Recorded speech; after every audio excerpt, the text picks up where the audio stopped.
हम कैसे जानें कि पूर्व जन्म में हम क्या थे। इसको जानने की हमारी इच्छा है, और आगे के जन्म में भी यदि हम मनुष्य बने तो सनातनी ब्राह्मण ही बने और शंकराचार्य पीठ के प्रति भक्ति बनी रहे। इसके लिए क्या करें, भगवान कृपया बताइए। कि पूर्व जन्म में हम क्या थे ये जानने का क्या तरीका है। तो हमारे यहाँ कर्म विपाक शास्त्र है। अनेक ग्रंथों में कर्म विपाक के बारे में बताया जाता है कि कौन सा कर्म करने से कौन सी योनि मिलती है।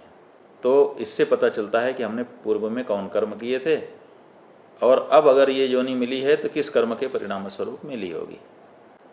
तो कर्म विपाक शास्त्र का अध्ययन करेंगे तो आपको पता चल जाएगा। जैसे अभी हमारे सामने ये मार्कंडेय पुराण हमारे सहयोगियों ने रखा है, उसके 15वें अध्याय में कर्म विपाक बताया गया है। जो मनुष्य दी हुई कन्या फिर किसी दूसरे को देता है वह कृमि के रूप में जन्म ग्रहण करता है। जो मनुष्य देवता पितर व ब्राह्मण को दिए अन्न बिना दिए अन्न भोजन करता है वह मनुष्य नरक की यंत्रणा भोग कर कौआ होता है। जो पिता के समान बड़े भाई का अपमान करता है वो क्रंच योनि में जन्म लेता है। जो भी शरीर प्राप्त होते हैं क्यों प्राप्त होते हैं, आपके भोग के लिए, जो पूर्व के कर्म हैं उनका उपभोग करने के लिए। लेकिन जो मनुष्य का शरीर है उसकी विशेषता यह है कि इसमें भोग के साथ साथ नया कर्म करने के लिए भी अवसर है। तो इसका मतलब है मनुष्य बनने के कारण आप पुराने कर्मों का भोग भी कर रहे हैं, साथ ही नया कर्म भी कर सकते हैं। अब ये ब्राह्मण का शरीर क्यों मिला? ब्राह्मण का शरीर इसलिए मिला आपको ताकि आप मुक्ति का प्रयास कर सकें।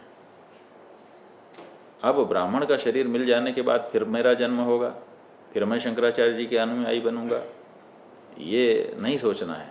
ब्राह्मण का शरीर मिल गया, अब तो मैं जन्म मरण के चक्र से ही छूट जाऊंगा। ऐसा प्रयास करूंगा जिससे मेरा जन्म अब हो ही ना, मुझे कैवल्य मुक्ति प्राप्त हो जाए। आपको इस तरह का विचार करना चाहिए।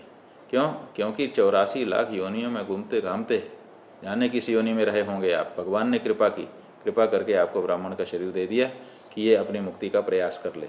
अब ब्राह्मण का शरीर पा करके भी अगर आप का पुनर्जन्म हो तो ये बहुत बड़े अवसर को खो देने जैसा होगा।